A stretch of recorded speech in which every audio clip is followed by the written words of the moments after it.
Vivian Cole stands at the end of the aisle in a white dress that costs more than her first car. The church smells of roses, wax, and money. The string quartet keeps playing because no one wants to be the first to admit the ceremony is dead. Leon, what is this? Leon Thorne does not look at her. He looks at the woman beside him, Sky Miller, Vivian's best friend since college, and he cups Sky's waist like the entire church belongs to them. It is the truth. Leon says. Sky is pregnant. I am marrying her. A murmur runs through the guests. Phones rise. A laugh slips out from the second row, sharp and eager. Vivian recognizes the sound. It is what rich people make when they smell blood and expect a show. Pregnant? Vivian asks. Her voice stays steady, and that is what makes heads turn. With my fiancé. Sky presses a hand to her belly as if she is protecting a crown. She forces tears into her eyes, then lets them fall. Viv, please do not make this ugly. Sky says. I did not plan it. It just happened. Leon loves me. Vivian. Vivian says. And you were the one who picked my veil. You held my hand while you slept with him. Sky flinches, then straightens. She is scared, but she is also winning and she knows it. I am carrying the next heir. Sky says. The family needs that. Leon lifts his chin, the same look he wears when he signs contracts and expects people to thank him for breathing the same air. My grandfather wants a Thorne child before the board vote. I am doing what is best for the family. So I am what, a rehearsal? Vivian asks. You will be compensated. Leon says, like he is dismissing a vendor. Keep your dignity, walk away. Vivian looks at the rows of Thorne relatives, polished and cold. She looks at the photographers, already hungry for a collapse. Then she looks at Sky again and realizes something simple. They want her to beg. Vivian does not beg. She turns her head and lets her gaze travel past the altar, past the floral arch, to the first row where a man sits alone. Sebastian Thorne does not clap, does not whisper, does not even blink too often. He watches like a judge who has already read the verdict. Leon has a father who is loud and reckless. He has cousins who are greedy. He has older brothers who drink too much. He has a young uncle who never smiles and still makes every room obey. Sebastian is the man the family fears to offend. Vivian steps off the altar. The sound of her heels on stone becomes the loudest thing in the church. Vivian, stop. Leon snaps. Do not embarrass yourself. She does not look back. She walks straight down the aisle, her train sliding over scattered rose petals, and she stops in front of Sebastian. Sebastian. Vivian says. She uses his first name like a blade. Marry me. The church goes silent so fast it is like someone cut the power. Excuse me. Leon says. Marry me today. Vivian continues. In front of everyone, I will be your wife, and I will help you take this family from the people who ruin it. In return, Leon will lower his head every time he sees me. He will call me aunt. He will learn what respect feels like. Sebastian's eyes move over her, slow and unreadable. He does not stare at her body. He measures her spine. You want revenge? He says. I want fairness. Vivian says. And I want power. I can earn it, but I need the door opened. Sebastian turns his head toward Leon. Leon is pale now, his confidence cracking for the first time. Sky grips his arm and her smile is gone. You would marry your nephew's bride. Leon says, forcing a laugh. Uncle, you are not serious. Sebastian rises. He is taller than Leon, broader, calmer. He does not have to raise his voice, yet the air tightens. If you can steal what is sworn in public, Sebastian says, then I can claim what is offered to me in public. This is insane. Sky whispers. Say yes. Vivian says. Or tell me you are afraid to take what is yours. For the first time, Sebastian's mouth curves, not into kindness, but into something like approval. Fine. He says. I accept. A gasp crashes through the church. Leon stumbles forward, rage in his eyes. You cannot do this. Leon shouts. She is mine. Vivian turns and smiles at him, soft and deadly. Not anymore. She says. And from this moment on, you will address me properly. Vivian. Leon growls. Do not push me. Call me Aunt. Vivian says. Not today, maybe, but soon. Sebastian offers his arm. Vivian takes it. Together they walk out of the church while the music dies behind them, and the photographers chase like wolves who just learned the bride has teeth. The thorn driver opens the rear door of a black sedan. Vivian climbs in without looking back at the church. The dress is heavy, but the decision is light. For the first time all day, she can breathe without tasting humiliation. If you regret this, say it now, Sebastian says once the car moves. I regret only that I mistook betrayal for love. Vivian replies. Regret is for people who still doubt themselves. Sebastian studies her like he is reading a contract. Good. Weak wives do not survive this family. Vivian looks out the window. Guests spill onto the church steps, chasing the story. Sky's white dress is still visible near the doorway, wrinkled from panic. Leon points at the sedan like he can stop it by force of will. They are going to say you did this to spite them. Vivian says. Let them talk. Sebastian answers. Words are cheap, documents are expensive. The city clerk office smells like paper and old coffee. A bored security guard straightens when Sebastian steps inside. A clerk recognizes the name on his identification and suddenly remembers how to breathe quietly. Are you sure about this? The clerk asks Vivian as she slides the form forward. The clerk's eyes flick to the white gown. Yes. Vivian says. I am sure. Do you both consent to this marriage? Yes. Vivian says. Yes. Sebastian says. The stamp hits paper. 10 minutes later, Vivian holds a marriage certificate that looks ordinary and feels like a weapon. This makes you my wife. Sebastian says as they exit. It also makes you my problem. Then we both benefit. Vivian replies. I will not be a decoration. I want terms. Now. Sebastian asks, amused for the first time. Now. Vivian answers. You wanted a wife who survives. Survivors negotiate. They sit back in the sedan. Vivian lays the certificate on her lap like a map. Sebastian takes out a slim tablet and pulls up a family trust chart. The council meets in 2 weeks. He says. Grant will try to position Leon as successor. If Leon gets that vote, he can protect himself for years. So we stop the vote. Vivian says. We change the candidates. Sebastian corrects. The council respects strength and fears scandal. Leon gives us both. Vivian nods. You want me to be the scandal. You will be blamed either way. Sebastian says. Better to control the story. Her phone lights up with notifications. Photos from the church. A gossip headline. Bride. Ditched, marries groom's uncle. Leon calls. Vivian answers and keeps the phone away from her ear. You are humiliating me. Leon screams. You are humiliating my child. Your child? Vivian asks. The baby you made while you were promising me forever. Sky is my future wife. Leon snarls. I am already married. Vivian replies. So stop calling me like you own me. You are doing this to hurt the baby. Sky shrieks in the background. Do not use a baby as a shield. Vivian says. If you cared, you would not crash my wedding like a show. Leon lowers his voice, trying to sound in control. Uncle will discard you. You will end up alone.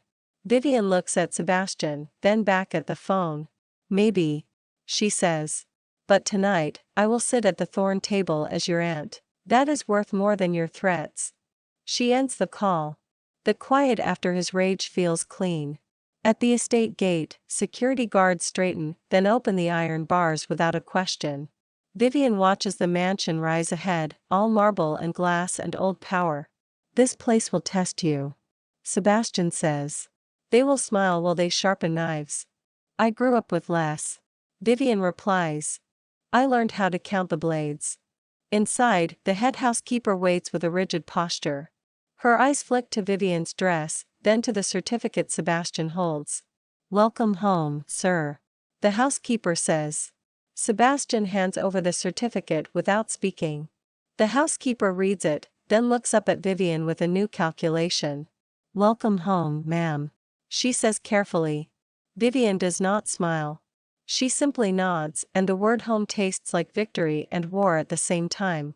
Late that night, Vivian sits in the guest suite Sebastian assigns her, surrounded by boxes of emergency tailoring and a tray of untouched food. Her phone buzzes again. This time it is not Leon. It is her mother. "Vivian, are you safe?" her mother asks, voice shaking.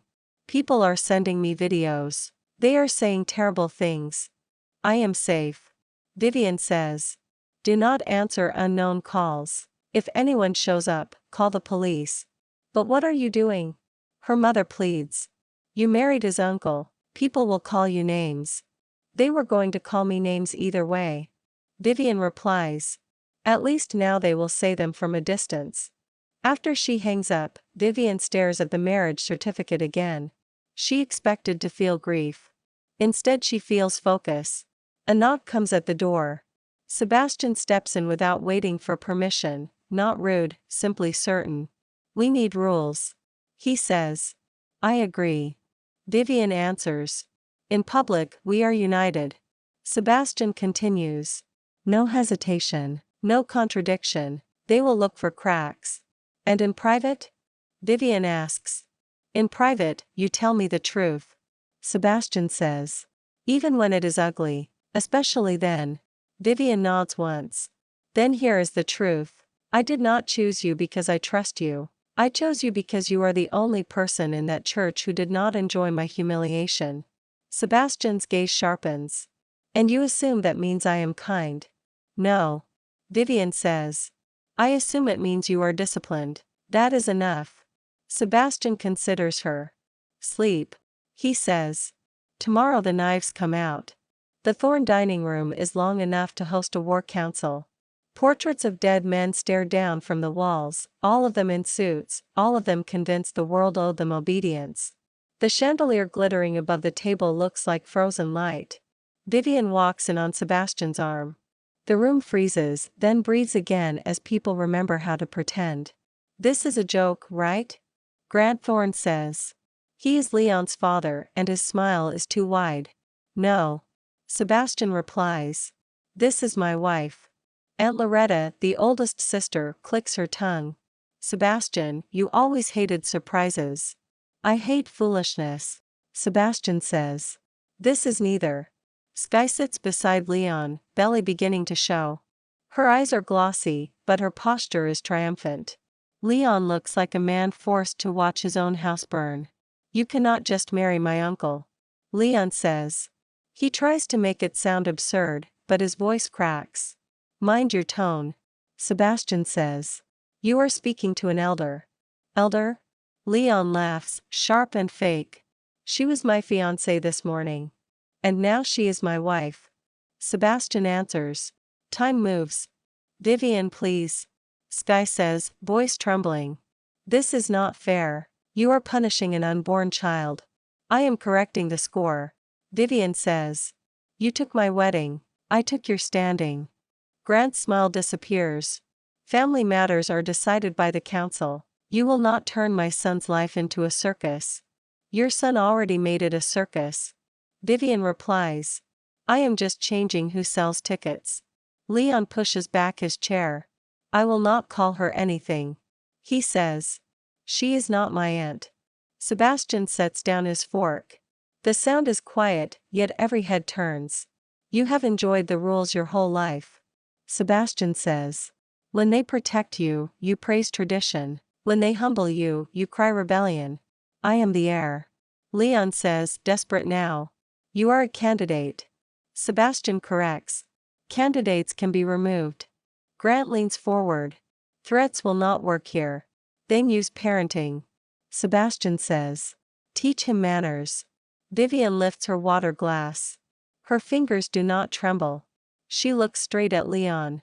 "Say it," Vivian says softly. "Say what?" Leon bites out. "Address me," Vivian says. "You wanted me to walk away with dignity. This is me keeping mine." Leon shakes, rage and humiliation battling in his face. Sky squeezes his arm hard. "Aunt Vivian." Leon forces out. Louder. Vivian says. Aunt Vivian. Leon repeats, louder, and the word tastes like poison. Better. Vivian says. Now sit. Leon storms out instead. The door slams. Sky rushes after him, her chair scraping loudly. The room stays silent. Loretta sighs. Well, that will be a problem. It will be a lesson. Vivian says. After dinner, Grant corners Vivian near the hallway, away from Sebastian's earshot. His voice is low, polite, and threatening. You think you are clever. Grant says. You think a signature makes you safe. This family eats signatures. Then chew carefully. Vivian replies. You might choke. Grant's smile flickers. What do you want? Money? A payout? I want accountability. Vivian says. And I want Leon far away from power. He is my son. Grant says. And I was his fiancée. Vivian answers. That did not stop him. Grant's gaze hardens. If you push too far, you will learn what it costs to be a thorn. Vivian leans in, close enough that her perfume becomes a warning. I already paid. She says. Now I collect. When Sebastian returns, he finds Vivian calm, hands folded. He reads the room, then speaks quietly. Grant tried to buy you. He says. He tried.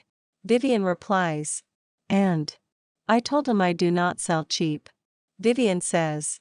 Sebastian's mouth twitches, almost a smile. Good. Tomorrow we start. The next afternoon, Vivian finds Leon in the estate library, pacing between shelves like a caged animal. You think you won. Leon says when he sees her.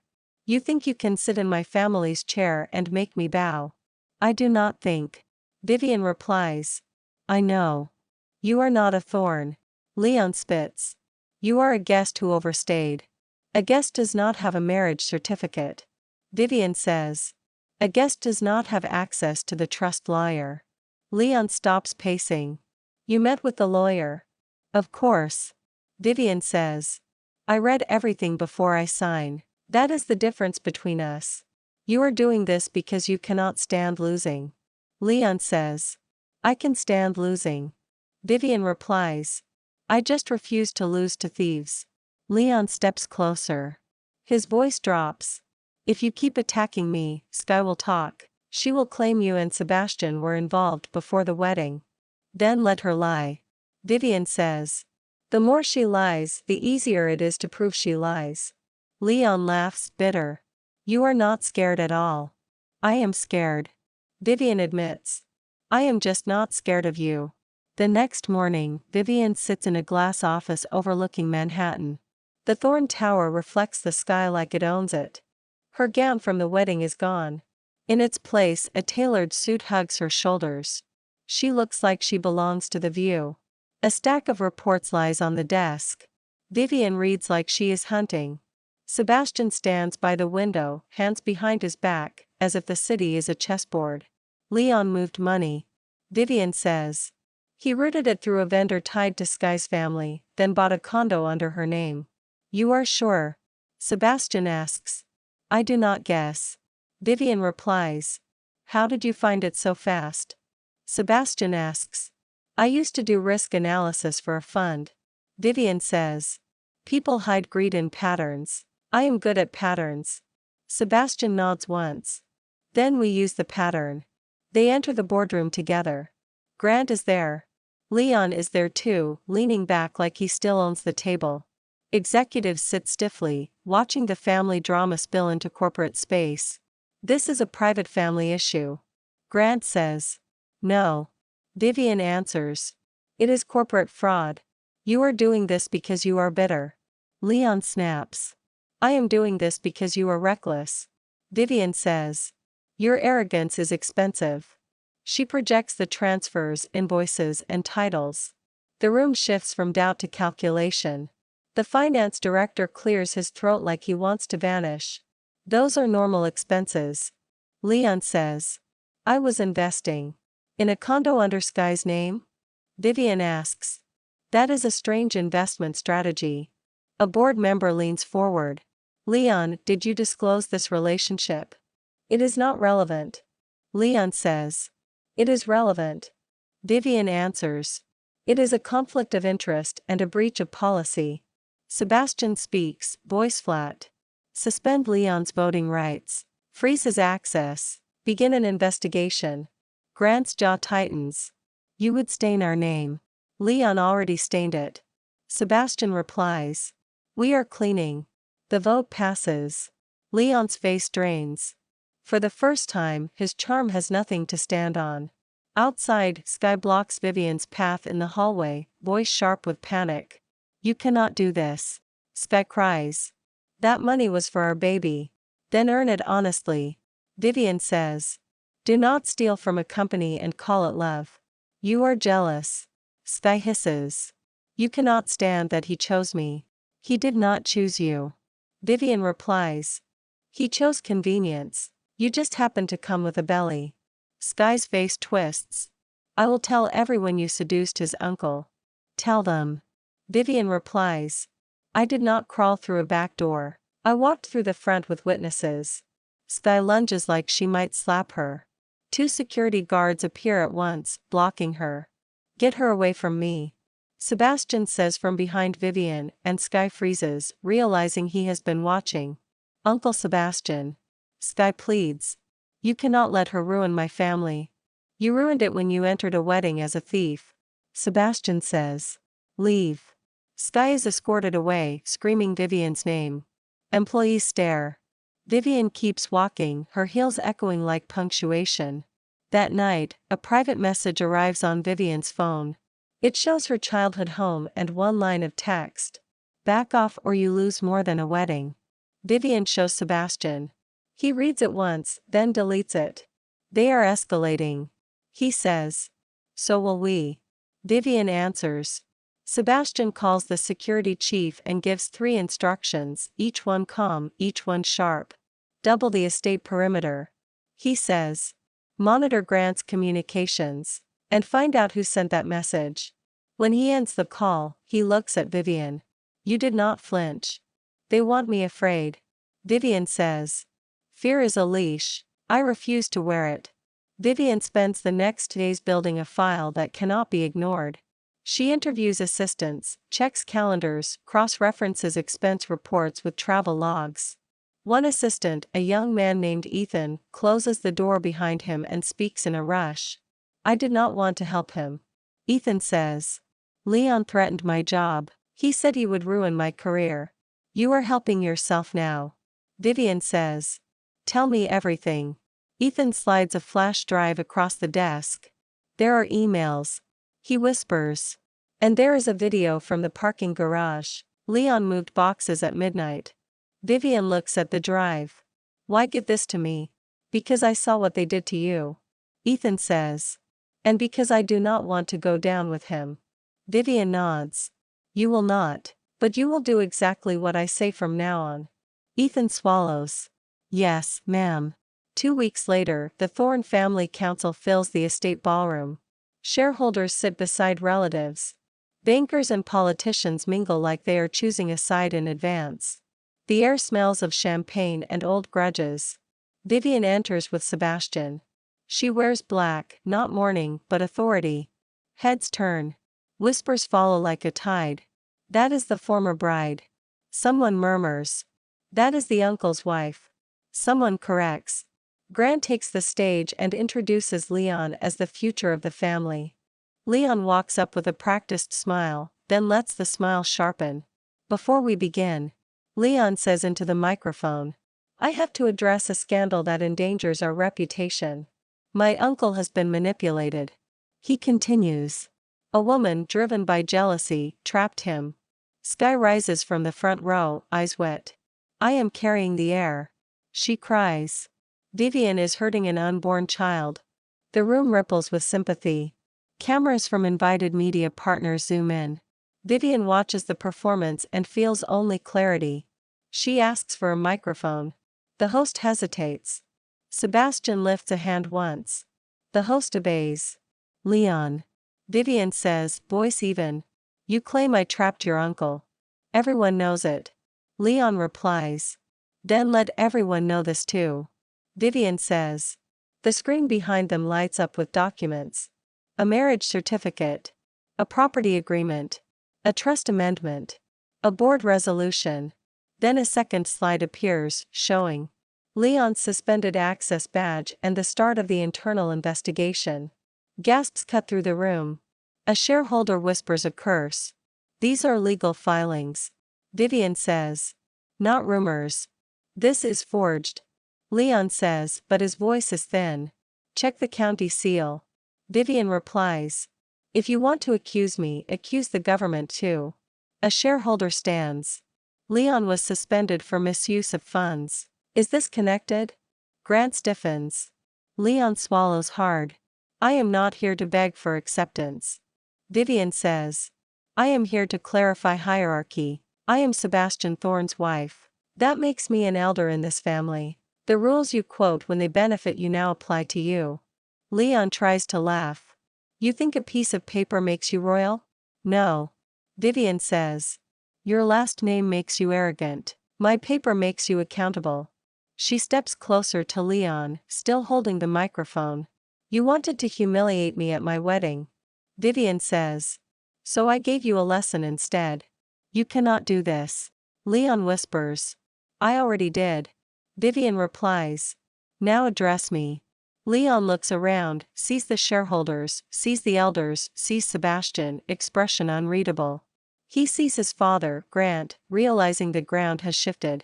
For the first time, Leon understands that the room no longer belongs to him. Aunt Vivian. Leon says, barely above a whisper. Louder. Vivian says, and the entire ballroom hears her demand. Aunt Vivian. Leon repeats. Add the name you owe. Vivian says. Leon closes his eyes like a man stepping onto a gallows. Aunt Vivian Thorne. He says. Vivian lowers the microphone. Good. She says. Now we can talk about leadership. Grant steps forward, voice tight. This council is about unity. Unity without integrity is just a mask. Vivian says. Sebastian takes the microphone from her and speaks for the first time all night. The company cannot be led by someone under investigation. Sebastian says. The trust cannot be protected by someone who treats it like a personal account. We will vote on a new acting head. Grant's face turns rigid. This is an ambush. It is governance. Sebastian replies. We should have done it years ago. The ballot is passed. Names are written. Pens scratch. The result is announced, and the room shifts like a tide turning. Sebastian wins. Not by love. By fear. By calculation. By relief. Sky sobs loudly, then storms toward Vivian, face twisted with rage. You stole everything. Sky hisses. You stole my future. You stole my wedding first. Vivian says, quiet enough that only Sky hears. Now you know how it feels. The night before the council, Grant invites Vivian to a private meeting in a side parlor. The fire is lit. The chairs are too close. The whole room is a trap dressed as courtesy. You are clever. Grant says, pouring himself whiskey. But clever girls break. I am not a girl. Vivian replies. And I do not break. Name your price. Grant says.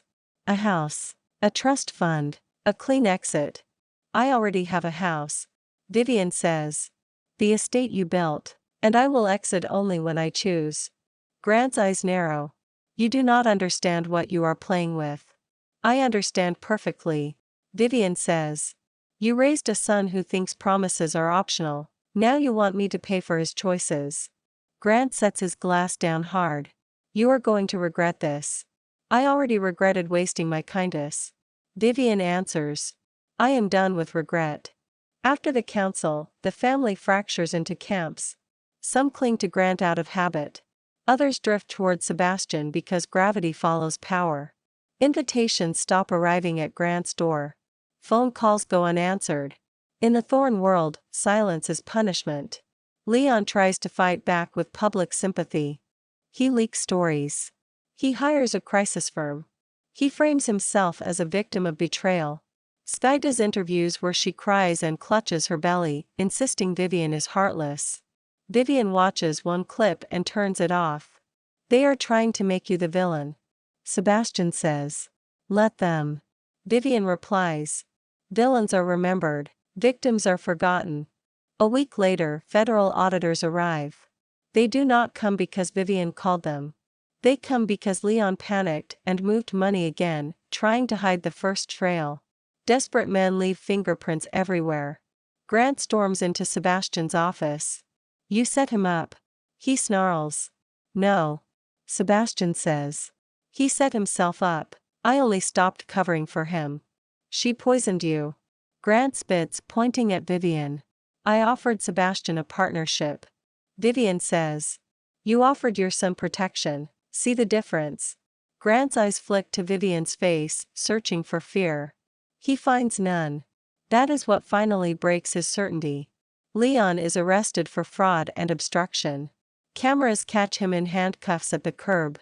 His expensive suit looks cheap under flashing lights. Reporters shout questions he cannot answer. Aunt Vivian did this. Leon yells as he is pushed into the car. She is destroying the family. The clip goes viral. The comment sections are cruel. Vivian does not read them. She already knows what people do when they are given permission to hate. The lawyers move fast. Leon is removed from the trusts. His voting rights are terminated. Grant loses his seat after shareholders demand accountability. The family issues statements about ethics, responsibility, and renewal. The words are polished. The consequences are real. Skye calls Vivian from an unknown number. Vivian answers because she wants to hear the desperation. Please. Skye says. Help me. They are cutting us off. I have nowhere to go. You have family. Vivian says. They will not take me. Skye sobs. They say I embarrassed them. They say I deserve it. They are right. Vivian replies, not cruel, simply factual. I have a baby. Skye whispers, voice turning sharp. Do you want a child to suffer? I want a child to have a mother who learns consequences. Vivian says. Stop using that baby to threaten people. You are cruel. Skye whispers. No. Vivian says. I am awake. She ends the call. For a long moment, she stands in the quiet office and feels the aftershock of everything that changed in a month. On the day Sebastian is formally named head of the Thorn Trust, the estate is quiet. No music. No applause. Just signatures and sealed authority. Grant does not attend. Leon cannot. Skye is not invited. Vivian stands beside Sebastian as he signs. She realizes the revenge was never only the loud moment in the ballroom. The revenge was the slow rearranging of rules until her enemies were trapped inside their own arrogance. After the signing, a junior cousin approaches Vivian with a nervous smile. Aunt Vivian. He says carefully. Welcome. Vivian nods. Thank you. She replies. The word aunt spreads through the estate like a new law. That evening, Vivian steps onto the balcony and looks at the Manhattan skyline. The lights stretch like a field of promises. Sebastian stands beside her, silent, the wind tugging lightly at his jacket. Do you feel satisfied? He asks. I feel clear. Vivian answers. And what do you want next? Sebastian asks. A life no one can steal from me. Vivian says. Not a wedding, not a name, not my dignity. Sebastian nods once. Then we build it. Vivian turns back to the city and smiles, small and certain. The best revenge, she says, is not destroying them. It is becoming the person they must bow to. In a distant wing of the estate, a television shows Leon being led into court. The caption calls Vivian his aunt by marriage. The words are plain. The effect is permanent. Weeks later, Vivian receives a letter from the courthouse. Leon has requested a hearing to challenge the trust decision. The paper is stamped and official. Sebastian reads it and folds at once. He is trying to drag you into open court. He says. He wants a stage. Vivian replies. He thinks he can charm a judge. Can he? Sebastian asks. Not with evidence. Vivian says. On the hearing day, Vivian does not attend. The Thorn attorneys submit documents. The judge reviews the fraud findings. Leon's lawyer argues, sweats, stumbles. By afternoon, the request is denied. Leon storms out of the courthouse and shouts at reporters. His words sound like a tantrum. That night, Vivian stands in the estate corridor and watches a servant replace a framed photo of Leon with a neutral landscape. It is a small change, almost invisible. That is how power rewrites history. Thanks for watching. Follow for more romance stories.